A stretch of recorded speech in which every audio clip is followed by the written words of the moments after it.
इडमो हरिहन्ताणम्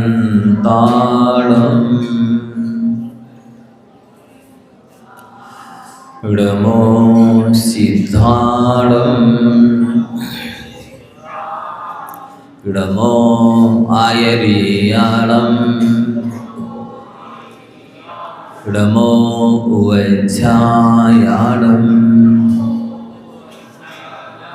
इडमो लोयेशव्यसावणम्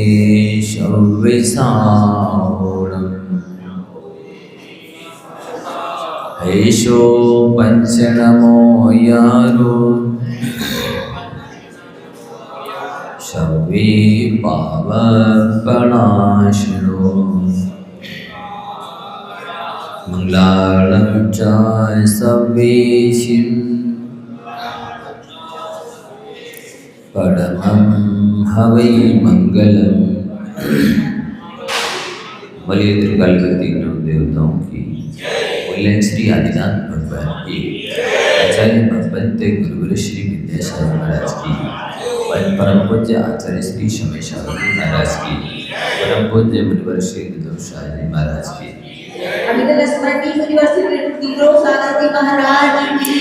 महाराज की श्रीपाल चरित्र के अंतर्गत अष्टानक से चल रहा है श्रीपाल सीरियल। श्रीपाल जी को हाथी को कीचड़ में फंसकर मृत देख करके वैराग्य उत्पन्न हो गया और वो अब श्रीपाल जी 12 भावनाओं का चिंतन कर रहे हैं। उन 12 भावनाओं के अंतर्गत अनित्य भावना के बारे में आपको बताया गया कि जो संसारी प्राणी अनित्य चीज़ों के पीछे पड़ते हैं उनको अंत में पश्चाताप ही करना पड़ता है, शोक करना पड़ता है, क्लेश उठाना पड़ता है, क्योंकि वो भोले प्राणी ये नहीं समझते हैं कि जिनका संयोग होता है उनका वियोग नियम से होता है, जिनका जन्म होता है उनका मरण नियम से होता है, जिसका उत्पाद होता है उसका व्यय नियम से होता है। और जब आप विनाशिक चीज़ों को सुरक्षित रखना चाहोगे, अपने पास रखना चाहोगे, उनका संकलन करोगे तो आप इसके संकलन करने से तो भी आपके पास रह नहीं सकते। जबकि 24 घंटे 12 महीने जीवन भर जन्म से लेकर के ये शरीर जब साथ में आया है और जिसको ये संसारी प्राणी 24 घंटे खिला पिला रहा है, इसकी सुरक्षा कर रहा है, सबसे ज़्यादा जिसे चाहता है ये जीव, ये शरीर ही जब उसका साथ नहीं देता है और तो और अंधेरे में तो स्वयं की परछाई भी स्वयं का साथ छोड़ देती है। वस्तुतः आपने देखा होगा जब व्यक्ति की आंखों में आंसू आते हैं तो बताओ कौन पहुंचता है, कौन आता पहुंचने के लिए? आपकी आंखों के आंसू पहुंचे आज से किसी ने?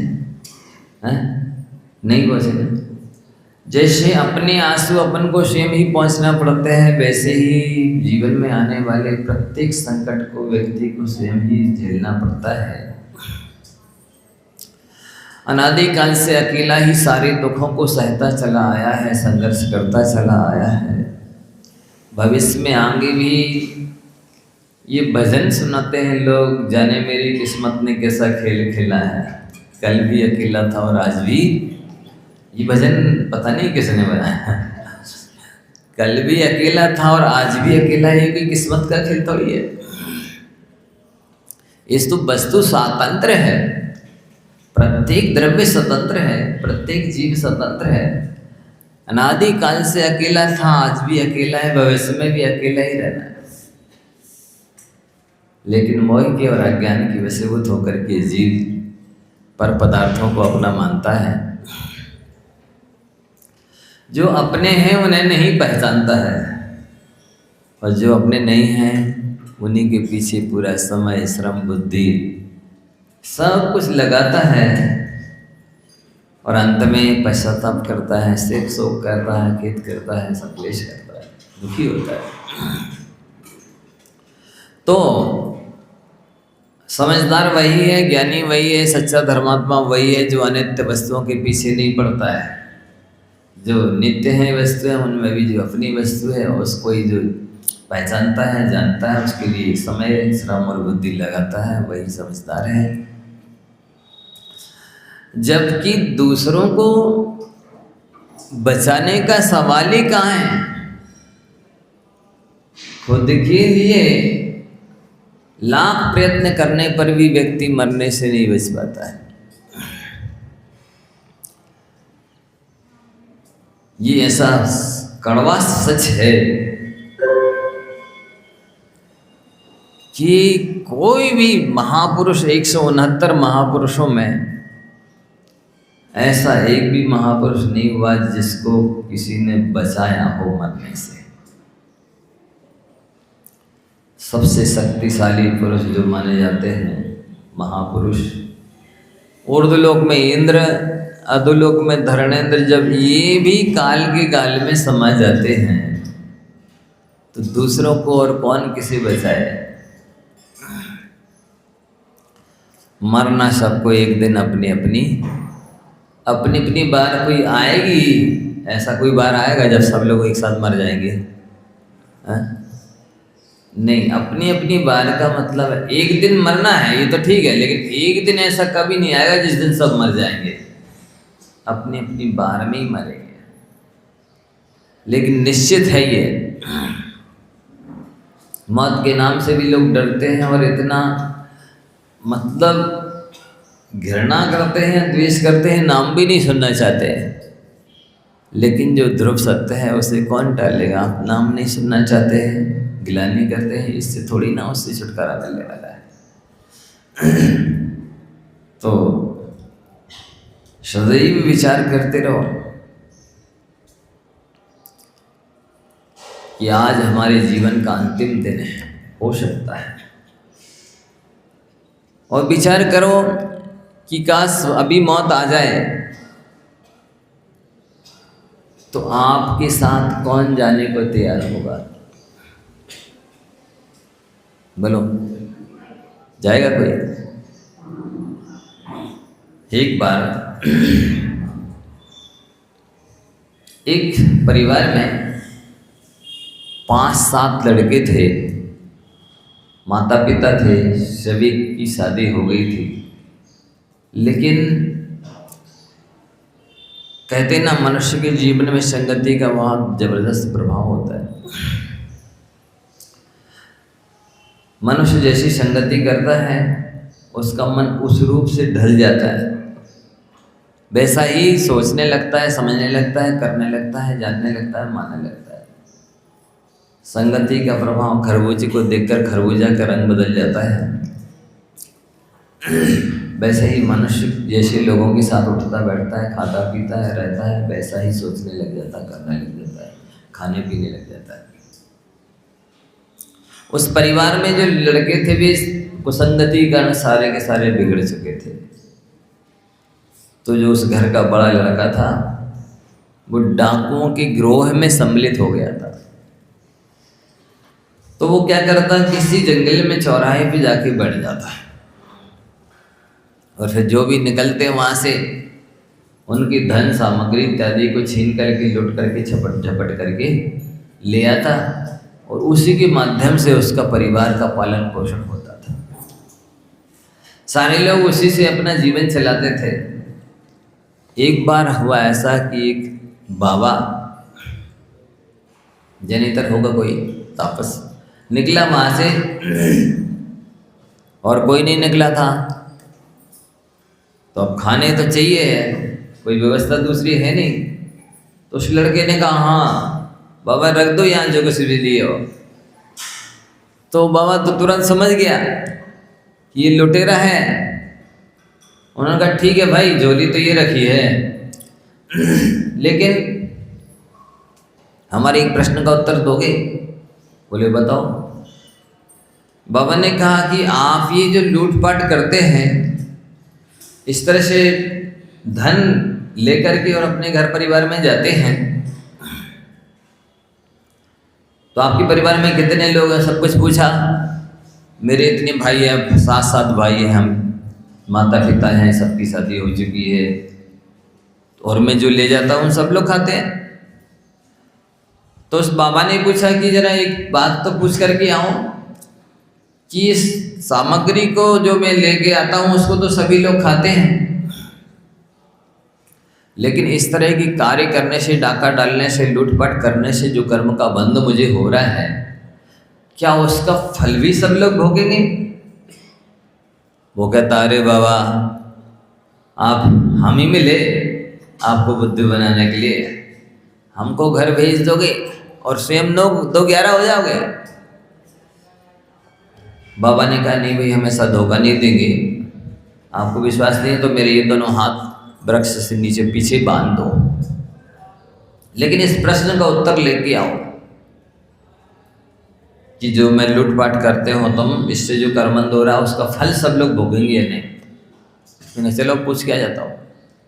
घर गया, घर के लोग समझ गए तो बोले, तू किस बाबा के चक्कर में पड़ गया? बोले नहीं, फिर भी प्रश्न का उत्तर तो चाहिए। उन्होंने कहा, भाई देखो, गृहस्थी है, संसार है, सभी को इस तरह से अपने गृहस्थी का पालन पोषण करना होता है। तरीके अलग अलग होते हैं, कोई किसी तरह पालन पोषण करता है, कोई किसी तरह पालन पोषण करते। क्या तुम यहाँ के लिए करते हो? नाश्ता कर लो, गर्मी तो नहीं बनना गई है माथे में। खिला पिला करके प्रेम से बुझकार के भेज दिया। चिंता ना करो, हम सब लोग हैं ना। चला गया, जैसे गया बाबा ने पूछा, क्या उत्तर मिला? अरे बोले, बाबा हमारे और तो हम कुछ नहीं जानते, इतना जानते हैं कि मेरे परिवार के लोग मुझे बहुत चाहते हैं, मेरा जहाँ पर पसीना गिरता है वहाँ वो खून गिराने के लिए तैयार होते हैं, बस इतना मेरे लिए काफ़ी है। तो उन्होंने कहा, अच्छा ठीक है। बाबा ने कहा, इसकी भी परीक्षा हो जाए। आप प्रतिदिन जितने बजे जाते हैं जाएं, भोजन करते हैं करें, सोते हैं सो जाएं, लेकिन जितने बजे रोज उठते हैं उतने बजे नहीं उठना। इतने में फिर हम आएंगे, इसका उत्तर आपको मिल जाएगा, इसकी परीक्षा भी हो जाएगी, आपको कितने लोग चाहते हैं। उसने कहा ठीक है। वो आया, भोजन करके सो गया। दूसरे प्रातः काल जितने बजे उठता था नहीं उठा, आधा घंटे हो गए लेट। ना उसकी माँ जगह नहीं आई, बेटा उठो। देखा तो भी तो हिलडुल नहीं रहे, घबराई भी गई। पिताजी आए, भाई लोग आए, उनको लगा ये तो शायद प्राण पखुर तो नहीं उड़ गए। सब लोग चीखने लगे, चिल्लाने लगे, रोने लगे, सिर कूटने लगे, फिर छाती पीटने लगे। माँ बोली, हम तो बेटे के बिना रहेंगे नहीं, हम इस बेटे की चिता में ही चलेंगे साथ में। सब छाती कूट रहे, रो रहे, चिल्ला रहे, अब तो हम नहीं जिएंगे, मर जाएंगे। इतने में एक वैद्य जी आए और उन्होंने कहा, आपने आवाज़ लगाई, मेरे पास तरह तरह के रोगों की दवा है, कोई कैसा भी सीरियस हो उसकी दवा भी मेरे पास है। तो उसके भाई दौड़े दौड़े गए, वैद्य जी चलिए, मेरा भाई भी बहुत सीरियस है। वैद्य जी आए, बिठाया, चेकअप किया, हाँ है तो सीरियस स्थिति इनकी, लेकिन फिर भी इसकी दवा भी मेरे पास है। एक गिलास में पानी पिलवाया, झोली में से एक पुड़िया निकाली और उस गिलास में वो दवा डाल दी। अब वैद्य जी बोले कि भाई ऐसा है, हमारी दवा की एक विशेषता है, इसको रोगी नहीं पीता, दूसरा पीता है और रोगी ठीक होता है। 100% रोगी ठीक हो जाएगा, लेकिन पीने वाला मर जाएगा। देखो जरा, अब सभी एक दूसरे का मुंह देखने लगे, इस दवा को कौन पिए, क्योंकि पीने वाला मर जाएगा। लेकिन वैद्य ने कहा, ये गारंटी है कि जी रोगी ठीक हो जाएगा, 100% ठीक हो जाएगा। अब वैद्य ने कहा, अम्मा पी लो इसको, आप तो बूढ़ी हो गई, संसार देख ही लिया है, आपका बेटा, प्राणों से प्यारा बेटा ठीक हो जाएगा। अभी आप रो रही थी कि अब तो हम बेटा की चिता में जलेंगे, साथ में हम जीवित नहीं रहेंगे। P low. माँ बोली, बेटा ये तो टेढ़ी खीर है, हम सोच लेंगे हमारे साथ नहीं 6 लड़के थे। माता पिता ने तो ये उत्तर दे दिया। भाइयों से कहा, भाई भी कोई पीने के तैयार नहीं थे कि भाई अभी ये लाते थे तो हम खाते थे, अब ये नहीं रहेंगे तो हम खुद कमा लेंगे, खा लेंगे। जब भाई नहीं पी रहे हैं तो भाभियां तो पीने से रही, वो कैसे पी सकती। अंत में पत्नी से कहा, तुम्हारा पति मर जाएगा, तुम तो विधवा हो जाओगी, तुम्हारा जीवन तो बेकार ही हो जाएगा। इससे अच्छा है कि पति के लिए पी लो ये दवा, आपके पतिदेव खड़े हो जाएंगे। तो पत्नी बोली, अरे जीवित हो भी जाएंगे तो इनका सुख हमें क्या मिलेगा,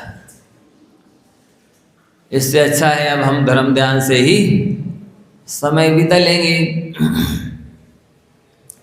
तो फिर अंत में वैद्य जी ने कहा, हम पी लें। तो जब परिवार का कोई भी व्यक्ति उस दवा को पीने के लिए तैयार नहीं हुआ, तो अंत में वैद्य जी ने कहा कि हम पी ले। तो सब लोग बोले कि ऐसी कृपा हो जाए तो क्या कहना।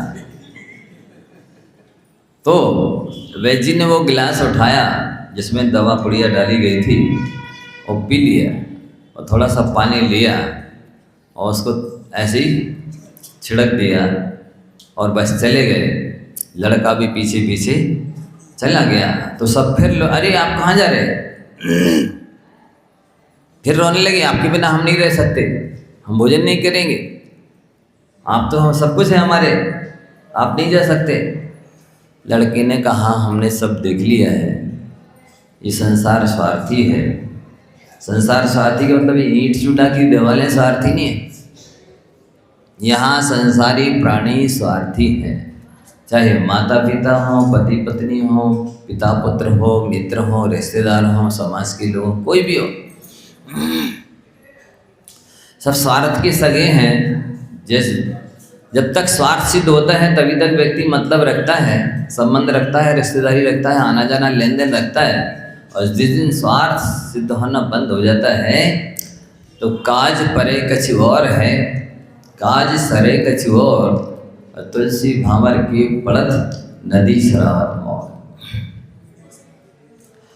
काज जब तक सिद्ध नहीं, भांवर नहीं पड़ी है, तब तक दूल्हा जो है उसको मौली को, मुकुट को, कलगी को क्या बोलते हैं, साफा को बांध के रखता है मस्तक पर, उत्तमांग पर, शरीर का जो सबसे श्रेष्ठ अंग माना जाता है उस पर के बांध करके रखता है।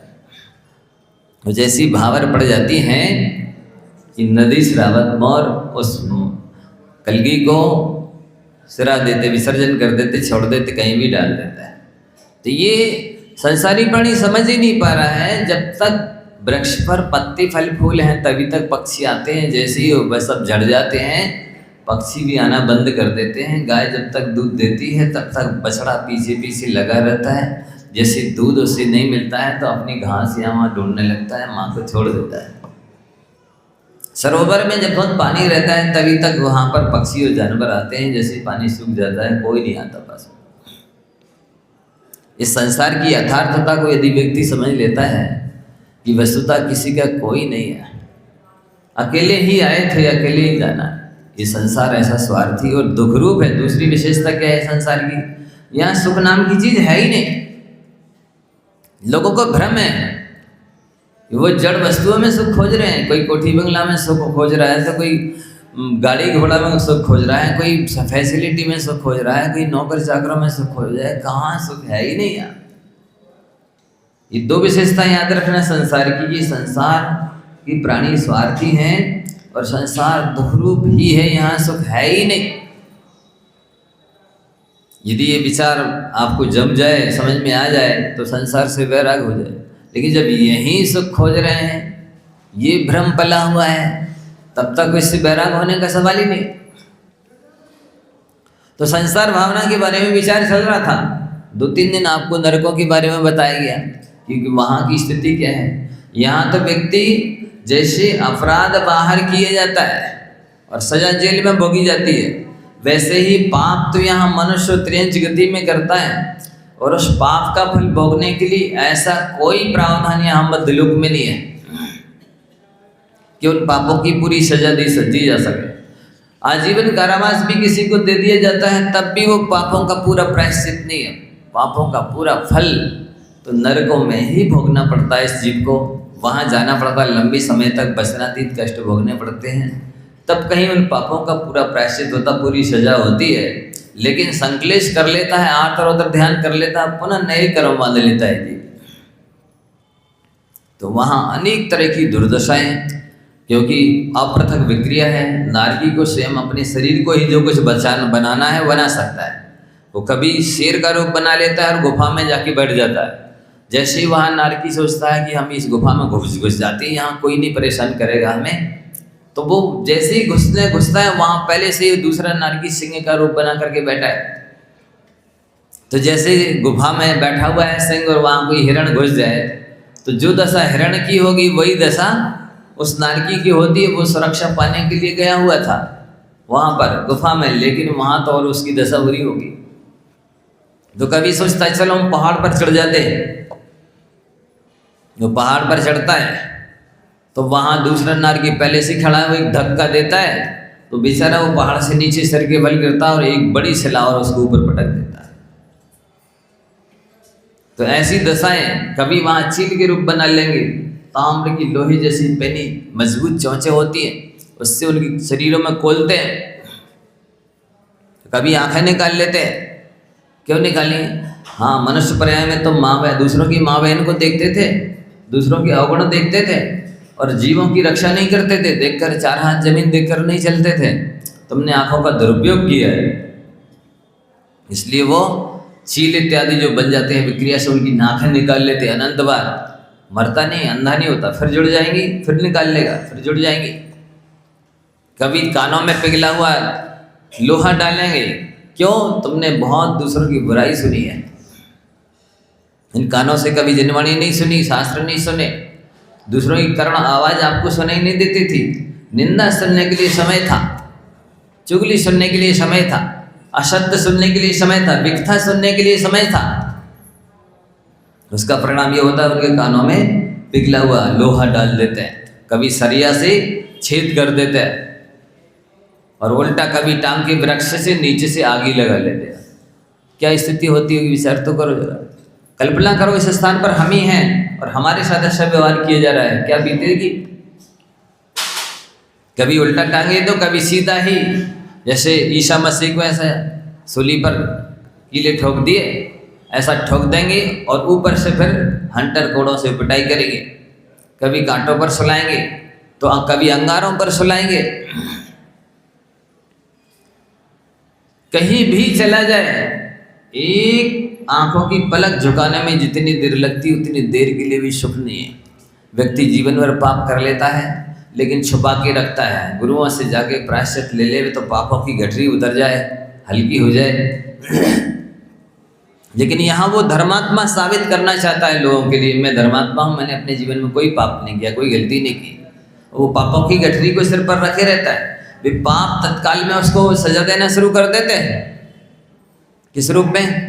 या तो उस पापी को पूरी नींद नहीं आएगी। देख लेना, जिसने भी जीवन में पाप किए हैं और प्रायश्चित नहीं किया है उसको पूरी नींद नहीं आएगी और पूरी भूख नहीं लगेगी। ये उस पापों ने अभी तत्काल में ही सजा देना शुरू कर दी है। उद्विग्न रहेगा, भयभीत रहेगा, बेचैन रहेगा।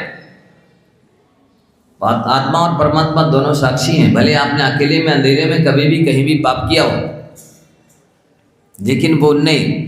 जैसे कोई व्यक्ति किसी किसान से पूछे, क्यों भाई आपने अपने खेत में क्या बोया? वो कहता हम नहीं बताएंगे। मत बताओ बेटा, जब फसल आएगी तब तो दिख ही जाएगी कि कौन सा बीज बोया था। इसी तरह बने रहो धर्मात्मा दूसरों की दृष्टि में साहूकार, लेकिन जब कर्मों का उदय आएगा तो पता चल ही जाएगा कि कौन से पाप किए थे। कई बार तो इसी जीवन में दिख जाता है, कोड़ा निकल आता है, कैंसर हो जाता है, टीबी हो जाती है, अनेक तरह की हार्ट अटैक हो जाते हैं, बहुत सारी चीज़ें होती हैं।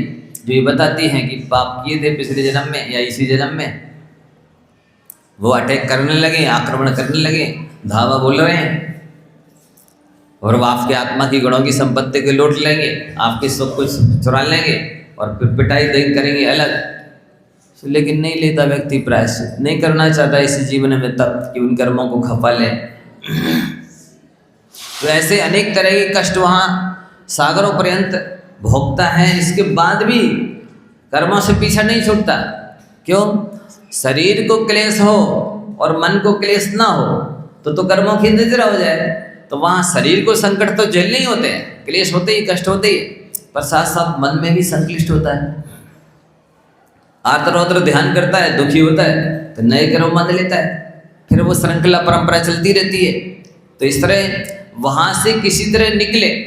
अब आगे की क्या व्यथा कथा है, संसार का स्वरूप समझना है आपको। जिस संसार में अनादिकाल से रह रहे हो, यदि उसके स्वरूप को समझ लोगे तो वस्तुतः संसार से आसक्ति खत्म हो जाएगी। संसार के प्रति जो आपका लगाव और रुझान है वो खत्म हो जाएगा। और यहाँ रह कर के संसार में रहना पाप नहीं, संसार अपने हृदय में रखना, आत्मा में रखना, ये पाप। रचना पचना ये पाप है। संसार में तो सिद्ध परमेष्टि भी रह रहे, लोक में ही रह रहे, सिद्ध परमेष्टि लोक में नहीं है। इसी 343 घनराज्य प्रमाण लोक के अंदर ही सिद्ध परमेष्टि भी रह रहे, वो अनंत सुख भोग रहे हैं। और उसी सिद्धालय में जो निगोदिया जीव है वो अनंत दुख भोग रहे हैं, तो कोई स्थान दुखदा ही नहीं है। तो अब वहाँ से निकले, मान लो त्रेंच गति को जीव प्राप्त हो गए, तो वहाँ की दशा भी सुन लो। काल अनंत निगोद मझार, निगोद अवस्था में अपन सभी कितने समय रहे हैं? अनंत काल तक रहे हैं, मतलब अनादि काल से लेकर के अनंत सागर तो निगोद में निकल गए। और वहाँ क्या व्यवस्था है? वहाँ केवल जीव जन्म मरण करता है, और संसार में सबसे बड़ा दुख यदि कोई है तो जन्म लेने का, और सबसे बड़ा भय कोई है तो मरने का। कोई भी जीव मरना नहीं चाहता, कोई भी जीव जन्म नहीं लेना चाहता, लेकिन जन्म मरण उसको करने पड़ते हैं। मास एक श्वास में 8-10 बार, एक श्वास में 18 बार जन्म ले लेता है वो निगोदीय जीव, और 18 बार ही मरण कर लेता है। तो अंतर्मुहूर्त के भीतर कितनी बार करता है? तिन्नी शया छट्टीसा छावट्टी सहस्रगाणी मरणानी अंतो मुहूर्त काले तावदिया चेव खुदवा। अंतर्मुहूर्त मीन्स 48 मिनट के भीतर भीतर 66,336 बार जन्म ले लेता है वो निगोदीय जीव, और उतनी बार मरण कर लेता है। अब आप सोचो उसको कितना कष्ट भोगना पड़ता होगा, और वो जो जीवन है उसमें कैसे कष्ट है।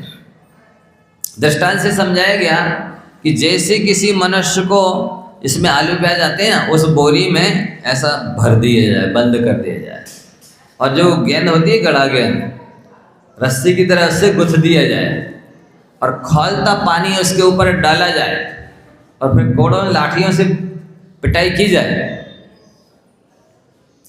कैसा दुख होगा उस मनुष्य को?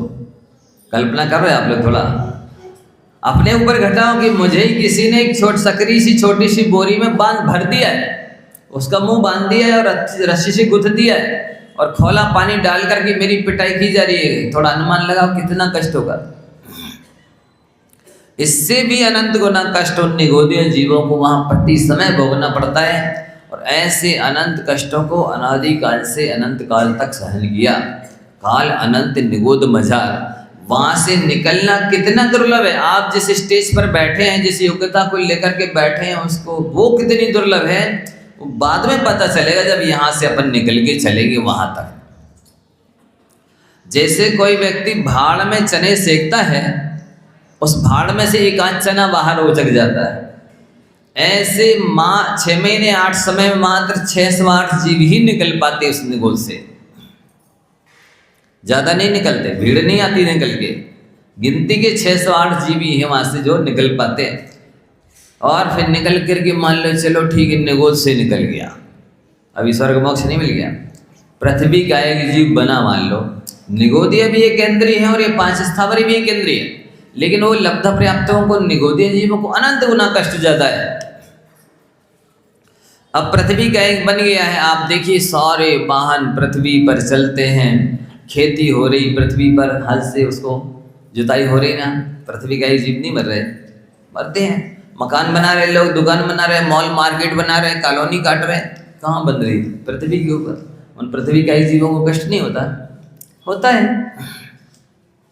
लेकिन किसको दया है, कितनों विवेक है कि नहीं भैया एक ही मकान दुकान है, इतने में काम चलाना, आप ज़्यादा नहीं बनाना, किसे संतोष है, किसे दया है?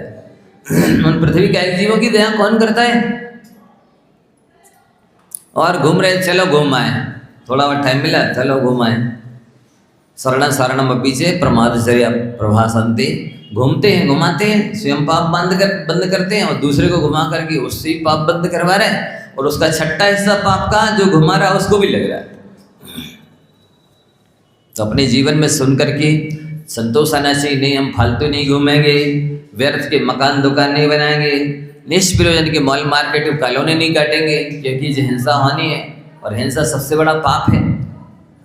अब वहां से निकले दिल का एक जीव बन जाए। अब देखते हैं मेघों से पानी बरसता है, बड़े बड़े पहाड़ों पर टकराता है, जैसे वहां से गिर करके टकराएगा तो कष्ट नहीं होगा? जीवों को कष्ट तो होगा। मान लो बच जाए पुण्य से, नहीं मरे, अब वहां से टकराते टकराते नीचे आएगा, नीचे से बह करके फिर अनेक नदी नालों से बह करके जाएगा, समुद्र में जाएगा, बड़ी नदियों में जाएगा। अब देखिए उनकी दशा क्या हो रही है। उतना कष्ट तो उन्होंने बरसने से लेकर के नदी तक पहुंचने में भोग लिया। अब नगरों शहरों में सप्लाई करने के लिए, और यहाँ देखा था हम लोगों ने एक प्लांट में, वाटर प्लांट, पानी किस तरह से शुद्ध फिल्टर किया जाता है।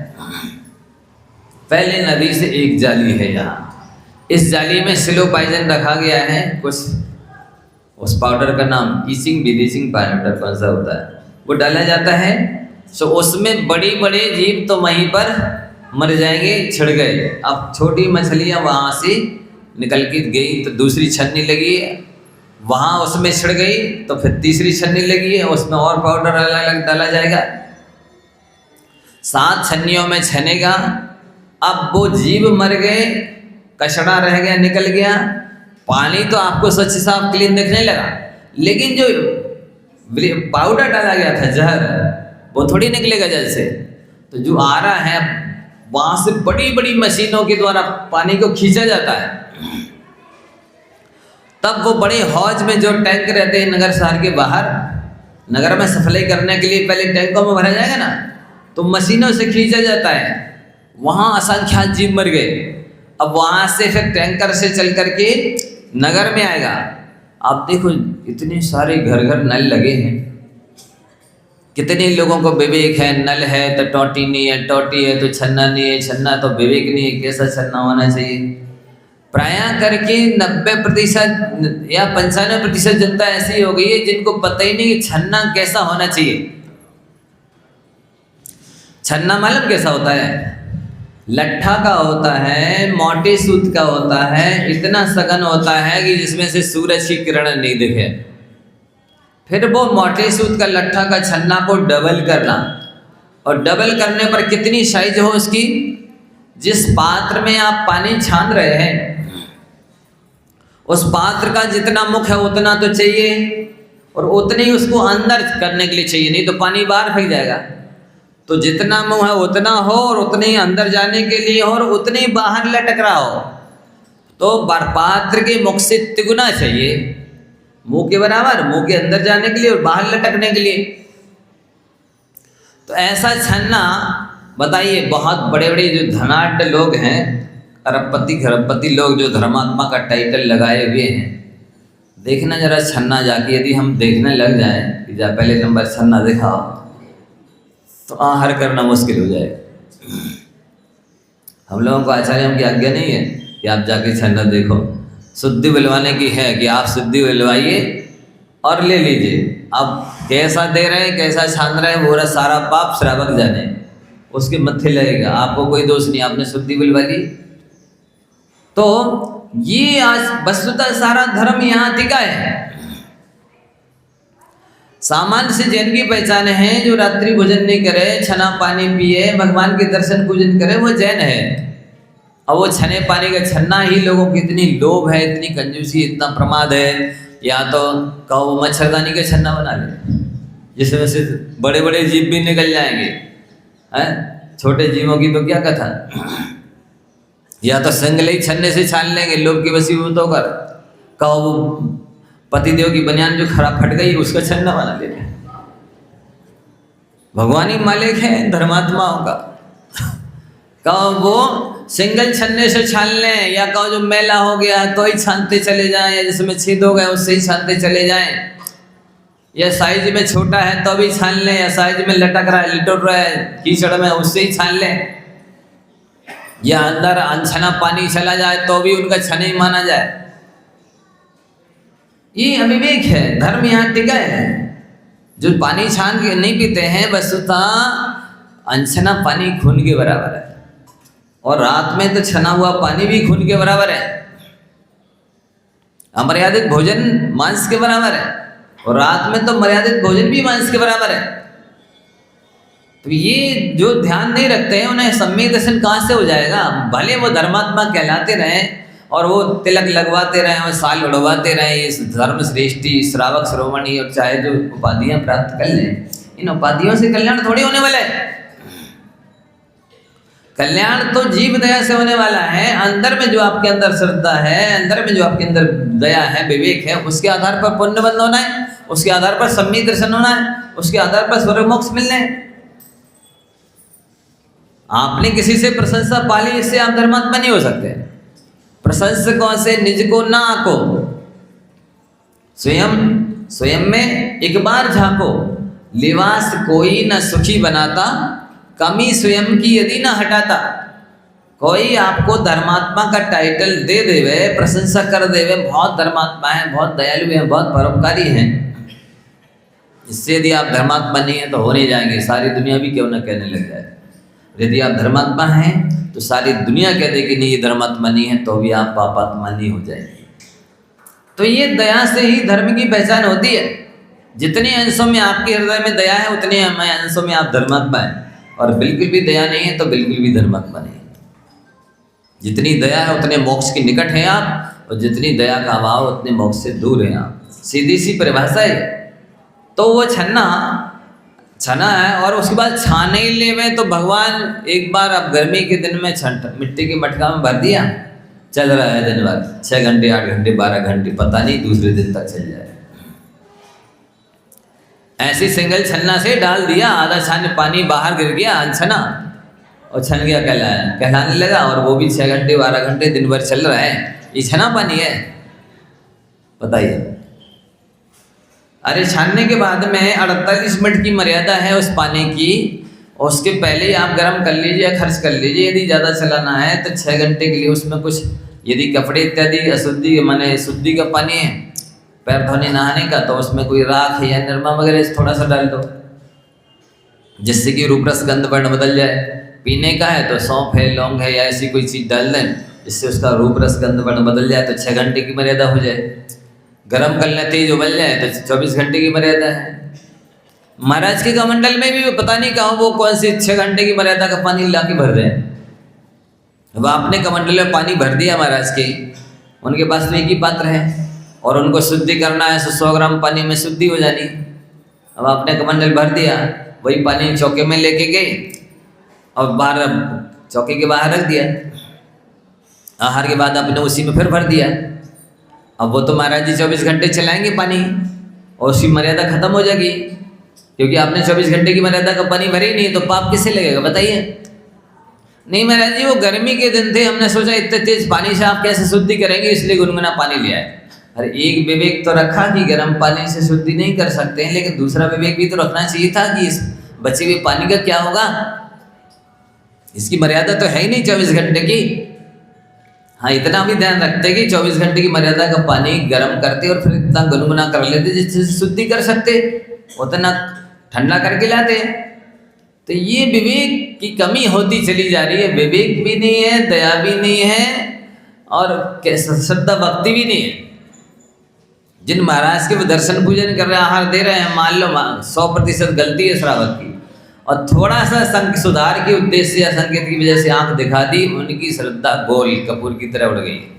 अब ना आप गुरु बचे, ना महाराज बचे, ना कुछ नहीं बचे। अब हमारे कोई नहीं लगते। अब ये नहीं सोचेगा कि मेरी गलती थी, नहीं ठीक है गुरुदेव ने जो भी किया अच्छे के लिए किया मेरे लिए, मुझे अब ऐसी गलती नहीं करना, ये तो नहीं करेगा। अब शक्ल ही नहीं दिखाएगा, तुम बैठे रहो, हमारी कोई नहीं लगती। अब भले उसने गलती 100% किया।